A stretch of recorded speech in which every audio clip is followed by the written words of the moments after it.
Hello guys, welcome back to my channel. ఈరోజు టాపిక్లో కొన్ని లాంగ్ సెంటెన్సెస్ నేను అడుగుతాను. సో వాటిని మీరు ఇంగ్లీష్లో ట్రాన్స్లేట్ చేయడానికి మ్యాక్సిమం ట్రై చేయండి. సో ఇలాంటి ట్రాన్స్లేషన్ ఛాలెంజ్ వీడియోస్ మన ఛానల్లో చాలానే అప్లోడ్ చేయడం జరిగింది. సో మీకు ఎవరికైనా ఇంకా ది బెస్ట్ ప్రాక్టీస్ కావాలనుకుంటే go and watch dum. So నేను డిస్క్రిప్షన్లో ఒక లింక్ ప్రొవైడ్ చేస్తాను, మీరు అక్కడ నుంచైనా వాచ్ చేయొచ్చు. సో ఈరోజు టాపిక్లో లాంగ్ సెంటెన్సెస్ అడుగుతాను, ఓకేనా? అతను అక్కడికి వెళ్ళాడో లేదో నాకు తెలియదు. అతను అక్కడికి వెళ్ళాడో లేదో నాకు తెలియదు.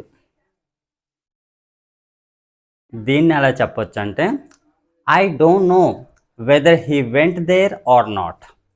I don't know whether he went there or not. ఇక్కడ వెదర్ని ఒక కంజక్షన్, ఇక్కడ వెదర్ అనే ఒక కంజక్షన్ యూజ్ చేసి ఈ సెంటెన్స్ చెప్పొద్దు.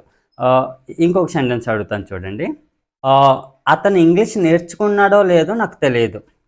అతను ఇంగ్లీష్ నేర్చుకున్నాడో లేదో నాకు తెలియదు. దీన్ని ఎలా చెప్పొచ్చు? I don't know whether he learned English are not. I don't know whether he learned English are not. ఓకేనా? ఇంకో సెంటెన్స్ చూద్దాం. అతను ఆఫీస్కి వెళ్తాడో లేదో నాకు తెలియదు. అతను ఆఫీస్కి వెళ్తాడో లేదో నాకు తెలియదు. వెళ్తాడో అంటే ఫ్యూచర్ యాక్షన్ అనమాట. ఓకేనా? అతను ఆఫీస్కి వెళ్తాడో లేదో నాకు తెలియదు. దీన్ని ఎలా చెప్పొచ్చు అంటే, I don't know whether he will go to office or not. I don't know whether he will go to office or not. ఇలా. అతను డబ్బులు పే చేస్తాడో లేదో నాకు తెలియదు. అతను డబ్బులు పే చేస్తాడో లేదో నాకు తెలియదు. దీన్ని ఎలా చెప్పొచ్చు? I don't know whether he will pay money are not.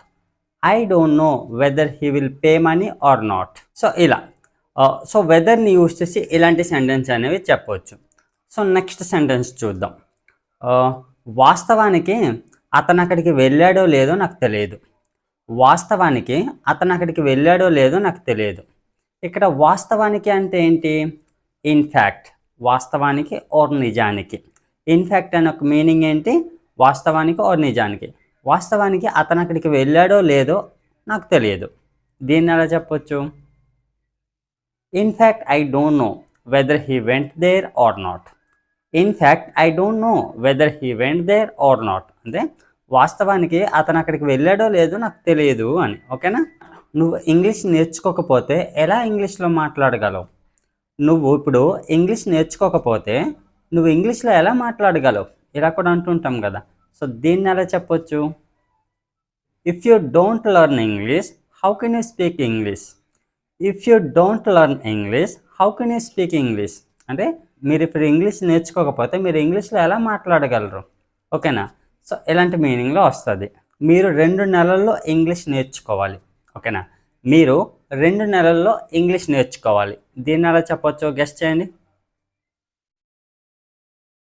You should learn English within couple of months. You should learn English within couple of months అంటే మీరు 2 నెలల లోపు ఇంగ్లీష్ నేర్చుకోవాలి అని. ఓకేనా? నేను 2 నెలల్లో ఇంగ్లీష్ నేర్చుకోలేను. నేను 2 నెలల్లో ఇంగ్లీష్ నేర్చుకోలేను. దీన్ని ఎలా చెప్పొచ్చు? I cannot learn English within couple of months. I cannot learn English within couple of months అంటే నేను 2 నెలల్లో ఇంగ్లీష్ నేర్చుకోలేను అని. ఓకేనా? సో దీన్ని మనం ఎలా చెప్పవచ్చు? మీరు ఈరోజు 2 lakhs రూపీస్ పే చేయాలి. మీరు ఈరోజు 2 lakhs రూపీస్ పే చేయాలి. లేకపోతే మీకు పనిష్మెంట్ ఇస్తారు. ఓకేనా? లేకపోతే మీకు పనిష్మెంట్ ఇస్తారు అని. సో దీన్ని ఎలా చెప్పవచ్చు అంటే, you should pay 2 lakhs rupees. You should pay money 2 lakhs rupees. Otherwise you will be punished. You will be punished. ఇది ప్యాచ్ వైజ్ కింద వస్తుంది. ఓకేనా? You should pay money 2 lakhs rupees. Otherwise you will be punished. You will be punished అంటే మీరు 2 lakhs rupees ఈరోజు కట్టాలి, లేకపోతే మీకు పనిష్మెంట్ ఉంటుంది అని. ఓకేనా? నా దగ్గర ఇప్పుడు డబ్బులు లేవు, ఉండుంటే ఇచ్చుండేవాడిని. నా దగ్గర ఇప్పుడు డబ్బులు లేవు, ఉండుంటే నేను ఇచ్చుండేవాడిని. ఇలా కూడా అంటూ ఉంటాం కదా. సో దీన్ని ఎలా చెప్పొచ్చు అంటే, as of now I don't have money. As of now, I don't have money. If I had money, I would have given. If I had money, I would have given. అంటే ప్రస్తుతానికి నా దగ్గర డబ్బులు లేవు, నా దగ్గర ఉండుంటే నేను ఇచ్చుండేవాడిని. ఓకేనా? As of now I don't have money. If I had money I would have given అంటే నా దగ్గర డబ్బులు లేవు, ఉండుంటే ఇచ్చి ఉండేవాడిని అని. ఓకేనా. నా దగ్గర టైం లేదు, టైం ఉండుంటే నేను నీకు హెల్ప్ చేసి ఉండేవాడిని. నా దగ్గర ఇప్పుడు టైం లేదు, ఉండుంటే నేను నీకు హెల్ప్ చేసి ఉండేవాడిని. ఇలా కూడా అంటూ ఉంటాం కదా. సో దీన్ని ఎలా చెప్పొచ్చు అంటే I don't have time. If I have time I would have helped you. ఓకేనా. I would have helped you అంటే నా దగ్గర ఇప్పుడు టైం లేదు, టైం ఉండుంటే నేను నీకు హెల్ప్ చేసి ఉండేవాడిని అని. I would have helped you అని. నెక్స్ట్ సెంటెన్స్ చూద్దాం. నేను తప్పు చేశాను, ఆ ఫంక్షన్కి అటెండ్ అయి ఉండాల్సింది. నేను తప్పు చేశాను ఆ ఫంక్షన్కి అటెండ్ అయి ఉండాల్సింది.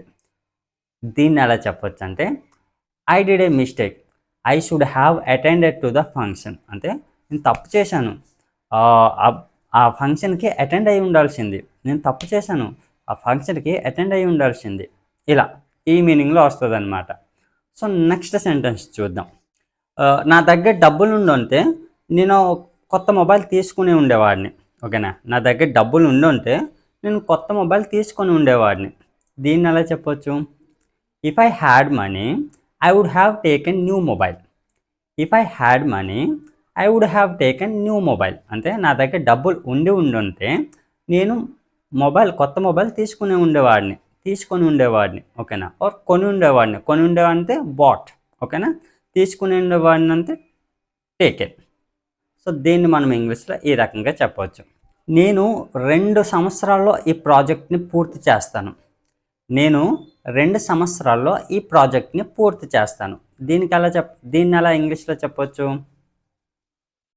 I will finish this project with in couple of years. So ఇలాంటి సెంటెన్సెస్ యూస్ చేసి మన డైలీ లైఫ్లో సింపుల్గా ప్రాక్టీస్ చేయవచ్చు. So that's all friends. So ఇలాంటి ట్రాన్స్లేషన్ ఛాలెంజ్ వీడియోస్ మీకు ఇంకా కావాలనుకుంటే మన ఛానల్లో చాలా వీడియోస్ అప్లోడ్ చేయడం జరిగింది. సో మీకు ఎవరికైనా ఇంకా ది బెస్ట్ ప్రాక్టీస్ కావాలనుకుంటే go and watch them. So నేను డిస్క్రిప్షన్లో ఒక లింక్ ప్రొవైడ్ చేస్తాను, మీరు అక్కడి నుంచైనా వాచ్ చేయవచ్చు. So that's it for today friends. So మీకు ఈ టాపిక్ యూస్ఫుల్గా అనిపిస్తే లైక్ చేసి సబ్స్క్రైబ్ చేయండి. Thanks for watching.